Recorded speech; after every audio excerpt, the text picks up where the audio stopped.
ইমাম সাহেব আসতে হবে শর্ত না, পীর সাহেব হুজুর এসে হুজুরের হাতে হাত রেখে তওবা পড়তে হবে শর্ত না। আপনার রবরে ডেকে চোখের পানি ছেড়ে ক্ষমা চান, ক্ষমা করবে কে? আর প্রতিদিন শতবার পড়তে থাকবেন আস্তাগফিরুল্লাহ। আওয়াজ করে সবাই পড়েন আস্তাগফিরুল্লাহ, আরো জোরে পড়েন আস্তাগফিরুল্লাহ। বিশ্বনবী বলেন, মান লাজিমাল ইস্তিগফার জাআলাল্লাহু লাহু মিন কুল্লি দিকিন মাখরাজা। সব সময় ইস্তেগফারের সাথে যে লেগে থাকবে, রব্বুল আলামিন তারে 5টা জিনিস দিবে। কয়টা? কথা কোন, আরো জোরে সবাই বলেন কয়টা? নাম্বার 1, জাআলাল্লাহু লাহু মিন কুল্লি দিকিন মাখরাজা। বিপদে পড়লে বিপদ থেকে উদ্ধার করবে কে? আল্লাহ। আমাদের তো কোনো বিপদ নাই না? আছে। কত বিপদ, হ্যাঁ? রাস্তাঘাটে দুর্ঘটনা হতে পারে, যে কোনো সময় ভূমিকম্পে পড়তে পারি, বজ্রপাত পড়তে পারে না, ঠেড়া পয়রা মানুষ নাই, আছে না নাই? এই বিপদ আপদ থেকে আপনারা রক্ষা করবে কে? যদি আপনি ইস্তেগফারের সাথে আঠার মতো লেগে থাকেন। কিসের সাথে? কথা বলেন। ইস্তেগফারের সাথে লেগে থাকতে পারলে 1 নাম্বার হচ্ছে বিপদে পড়লে আপনারে মুক্ত করে দিবে কে? 2 নাম্বার ওয়ামিন কুল্লি হাম্মিন ফারাজা। যে কোনো ধরনের টেনশন, হাইপার টেনশন থেকে বাঁচায় দিবে কে? আমাদের তো টেনশন মেনশন নাই না? আছে। লাইফ নিয়ে টেনশন, বাঁচার টেনশন, মরার টেনশন, ক্যারিয়ারের টেনশন, রাস্তাঘাটে যানজট এটার টেনশন, পুলিশের দৌড়ানি, র্যাবের দৌড়ানি, বাড়ির ভাড়া, গ্যাস বিল, বিদ্যুৎ বিল, ছেলে মেয়েদের লেখাপড়া, কত টেনশন। এই সব টেনশন থেকে আপনারে মুক্ত করে দিবে কে? 3 নম্বরে ওয়ারযুকহু মিন হাইসু লা ইয়াহতাসিব। এমন জায়গা থেকে আল্লাহ আপনার রিজিকের ব্যবস্থা করবে আপনি কল্পনাই করতে পারবেন না। সুবহানাল্লাহ পড়েন। 4 নম্বরে সবসময় ইস্তেগফার যদি পড়া হয়, আল্লাহর কোনো আযাব ওই বান্দার উপরে আসে না। ওমা কানাল্লাহু মুআযযিবাহুম ওয়া হুম ইস্তাগফিরুন।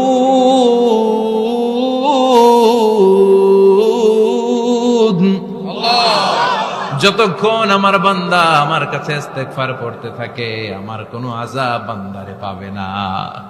যতক্ষণ ইস্তেগফার পড়বেন, আল্লাহর কোনো আযাব আপনার উপর আসবে না। 4টা গেল। 5 নাম্বার, বারবার ইস্তেগফার পড়লে রফিক ভাই আল্লাহ আপনারে মুস্তাজাবুদ দাওয়া বানিয়ে, দোয়া করা মাত্র কবুল করে নিবে কে? আল্লাহ। মুস্তাজাবুদ দাওয়া বুঝেন তো? মানে যিনি হাত তুলতে দেরি, কবুল হতে দেরি হয় না। বারবার বারবার ইস্তেগফার পড়ে দেখেন যে আপনার দোয়া কেমনে কবুল হয়। ইমাম আহমদ ইবনে হাম্বলের নাম শুনেছেন? হাম্বলি মাযহাবের প্রতিষ্ঠাতা। হানাফি, শাফিঈ, মালিকি, 4 নাম্বারটা আপনারা বলেন হাম্বলি। এই হাম্বলি মাযহাবের ইমামের নাম আহমদ ইবনে হাম্বল। জগৎ বিখ্যাত মুহাদ্দিস। একক স্বতন্ত্র হাদিসের কিতাব হিসেবে পৃথিবীতে সবচেয়ে বড় যে হাদিসের কিতাব, ওইটার নাম মুসনাদ আহমদ ইবনে হাম্বল। 40,000 হাদিসের কালেকশন আছে। এই ইমাম আহমদ ইবনে হাম্বল ওনার শেষ জীবনটা হাদিস পড়ানো, হাদিস কালেকশনের জন্য ব্যয় করেছেন। শহরের পর শহর, দেশ থেকে দেশ, দেশান্তরে ঘুরতেন একটা হাদিসের জন্য। উনি সফরে বেরিয়েছেন হাদিস কালেকশনের জন্য। প্রচন্ড শীতের রাত, উনি মাগরিবের নামাজ, এশারের নামাজ পড়ে একটা মসজিদে শুয়ে পড়লেন, আর শুয়ে শুয়ে হাদিস পড়তেছেন। কি পড়তেছেন? কথা বলেন। আর মনে মনে ভাবলেন রাতটা মসজিদে কাটায় দেই, ফজরের নামাজ পড়ে আবার বেরোবো। কিন্তু দারোয়ান এসে বলে মসজিদে থাকতে পারবেন না, ওঠেন। দারোয়ান আছে না? কথা কন। আহমদ ইবনে হাম্বল বললেন, আমি শুধু রাতটা থাকতে চাই, আমি তো ফজরেরও মুসল্লি, ফজর নামাজ পড়বো তো এই মসজিদে, আমার থাকতে দাও। দারোয়ান তো দেয় না, কেন? মসজিদে থাকার জায়গা না, যান মিয়া। উনি যে আহমদ ইবনে হাম্বল এটা চিনে নাই, থাকতে দেয় না। কি করবে এখন? উনি কাঁথা গুছিয়ে হাদিসের কিতাব নিয়ে, কাঁধের মধ্যে ব্যাগ নিয়ে মসজিদ থেকে বেরোয় গেলেন। কি আর করবেন, প্রচন্ড শীত, আর কাঁপতেছেন, বুড়ো মানুষ। পথিমধ্যে দেখলেন বাজার। বাজার একজন খাব্বাজ, শাবুন খাব্বাজ, যুবক রুটি বিক্রেতা। সে রুটি বিক্রি করে, চুলার মধ্যে রুটি সেকে। সে যে সালাম দিল, আসসালামু আলাইকুম। যুবক বলে ওয়ালাইকুম আসসালাম। আহমদ ইবনে হাম্বল বলে, যুবক আমার যাওয়ার জায়গা নেই, সফরে বেরিয়েছি, খুব শীতে কষ্ট পাচ্ছি, রাতে যদি তোমার এই চুলা থেকে একটু আগুন পোহাই, কোনো সমস্যা? যুবক বলে, না না সমস্যা না, আহলান ওয়া সাহলান, খোশ আমদেদ, আসেন আসেন, আপনি আগুন পোহাইলে আমার সমস্যা কি? সুবহানাল্লাহ পড়েন। আল্লাহ শুকরিয়া করে উনি বসলেন আর আগুন পোহাচ্ছেন, আর খেয়াল করলেন যুবক রুটি বানায় আর পরে আস্তাগফিরুল্লাহ, রুটির দলা বানায় পরে আস্তাগফিরুল্লাহ, খামির বানায় আর পরে আস্তাগফিরুল্লাহ, রুটি নিয়ে উনুনের ভিতরে চুলার ভিতরে সেকা দেয় আর পরে আস্তাগফিরুল্লাহ, দোকানদারের কাছে কেউ আসলেই সে রুটি দেয় আর পরে আস্তাগফিরুল্লাহ, ক্রেতার কাছ থেকে টাকা নিয়ে ক্যাশ বক্সে রাখে আর কি পড়ে, আবার রুটি বানানো শুরু করে আর কি পড়ে, খালি এইটাই পড়তেছে। ইমাম আহমদ ইবনে হাম্বল তো অবাক, কিরে এটা আবার কেমন যুবক, খালি আস্তাগফিরুল্লাহ। উনি প্রশ্ন করলেন, যুবক ঘটনা কি? আসার পর থেকেই তোমার দেখতেছি তুমি রুটি বানাও, রুটি বিক্রি করো আর পড়ো আস্তাগফিরুল্লাহ, মালাকা ইয়া শাবাব। যুবক বলে, আস্তাগফিরুল্লাহ আমার সবচেয়ে বেশি পছন্দের আমল, আমি সব সময় আঠার মতো ইস্তেগফারের সাথে লেগে থাকি আর সব সময় পড়তে থাকি আস্তাগফিরুল্লাহ, আর এর বদৌলতে আল্লাহ আমারে মুস্তাজাবুদ দাওয়া বানিয়ে দিয়েছে। সুবহানাল্লাহ। আহমদ ইবনে হাম্বল তো অবাক, আনতা মুস্তাজাবুদ দাওয়া, তুমি মুস্তাজাবুদ দাওয়া রুটিওয়ালা? আমি এত বছর হাদিস পড়াই, আমিও তো মুস্তাজাবুদ দাওয়া না, আর তুমি রুটি বেচো বাজারে, তুমি মুস্তাজাবুদ দাওয়া, তুমি দোয়া করলে সব কবুল হয়ে যায়? যুবক বলে, না আনা মুস্তাজাবুদ দাওয়া, আমি আমার জীবনে যত দোয়া করেছি কবুল করে নিয়েছে কে? আল্লাহ। সব দোয়া কবুল করে নিয়েছে আল্লাহ, একটা দোয়া ছাড়া। কয়টা? আহমদ ইবনে হাম্বলের কৌতূহল, কিউরিয়াসিটি আরো বেড়ে গেল, কি সব দোয়া কবুল হয়েছে একটা দোয়া ছাড়া? মাযালিকা দুআ ইয়া শাব, কি সেই দোয়া? যুবক এবার বলতে শুরু করলো, আমার জীবনে যে দোয়াটা আল্লাহ কবুল করে নাই সেটা হচ্ছে আমি আল্লাহর কাছে অনেক চেয়েছি, অনেক দোয়া করেছে, যে আল্লাহ শুনেছি এই জামানার সবচেয়ে বড় মুহাদ্দিস, তার নাম নাকি ইমাম আহমদ ইবনে হাম্বল। আল্লাহ তোমার কাছে আমার চাওয়া, আমি যেন এই ইমাম আহমদ ইবনে হাম্বলের দেখে মরতে পারি। সুবহানাল্লাহ। আমি যেন ইমাম আহমদ ইবনে হাম্বলের হাতে হাত রেখে মুসাফা করতে পারি আর তার কপালে একটা চুমু এঁকে দিতে পারি। আহমদ ইবনে হাম্বল আবেগপ্রবণ হয়ে গেলেন, চোখের পানি ছেড়ে দিলেন, বললেন, যুবক তোমার এই দোয়াটাও কবুল হয়ে গিয়েছে।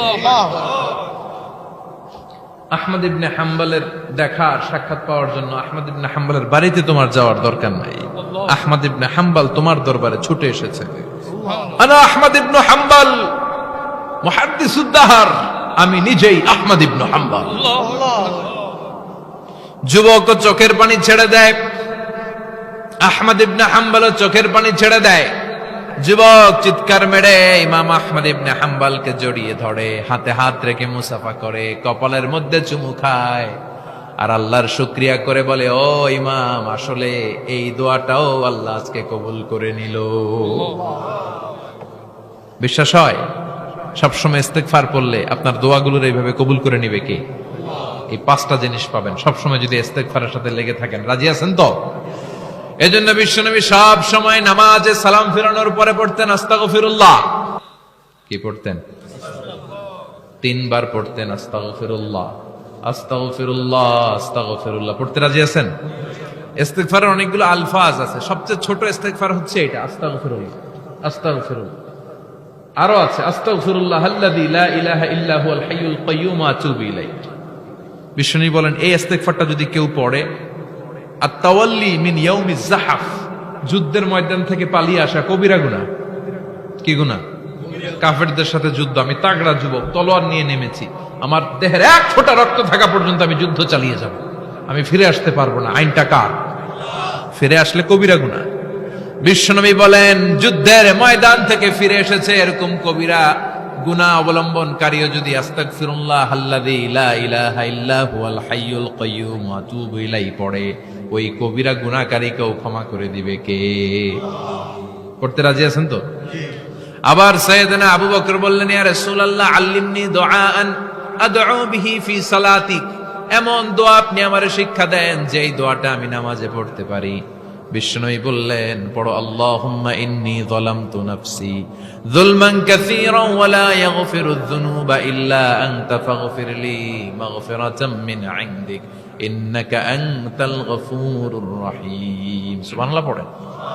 এটাও ইস্তেগফার। আমরা এটার বলি দোয়া মাসুরা, সালাম ফেরানোর আগে পড়ি না? যেখানেই ক্ষমা চাওয়ার কথা আছে ওইটারই কি বলে? ইস্তিগফার। আল্লাহুম্মা ইন্নী যালামতু নাফসি, আল্লাহ জুলুম করেছি, জুলমান কাসীরা, অনেক জুলুম, ওয়ালা ইয়াগফিরুয যুনুবা ইল্লা আনতা, তুমি ছাড়া এই গুনাহ ক্ষমা করার তো কেউ নাই। ফাগফিরলি মাগফিরাতাম মিন ইনদিক, তোমার দয়ায় আমারে ক্ষমা করে দাও। ইন্নাকা আনতাল গফুরুর রহিম, তুমি হলা ক্ষমাশীল। ঠিক কি না? এটাও ইস্তেগফার, এটাও পড়বেন। আর এই সব ইস্তেগফারের শ্রেষ্ঠ ইস্তেগফারের নাম সাইয়্যিদুল ইস্তেগফার। যত ইস্তেগফার হতে পারে এর মধ্যে সবচেয়ে শ্রেষ্ঠতম ইস্তেগফার নাম কি? কথা কন। বুখারীর বর্ণনা, শাদ্দাদ ইবনে আউস রাদিয়াল্লাহু তাআলা আনহু বর্ণনা করেন, এই সাইয়্যিদুল ইস্তেগফার দিনের বেলা যে পড়বে ওই দিনে মারা গেলে সে জান্নাতি। এই সাইয়্যিদুল ইস্তেগফার রাতের বেলা যে পড়বে ওই রাতে যদি ইন্তেকাল হয় ওই লোকটা জান্নাতি। মুখস্থ আছে না? কার কার মুখস্থ হাত তুলেন? মাশাআল্লাহ, তাবারাকাল্লাহ, মাশাআল্লাহ, মাশাআল্লাহ।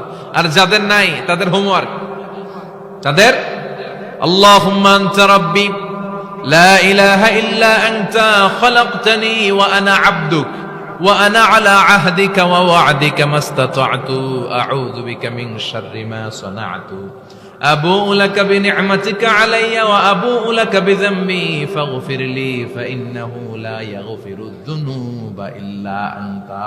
সুবহানাল্লাহ পড়ুন। আজকে রাতে পড়ছেন, মারা গেলে জান্নাতি। চিল্লায় পড়েন না আল্লাহু আকবার।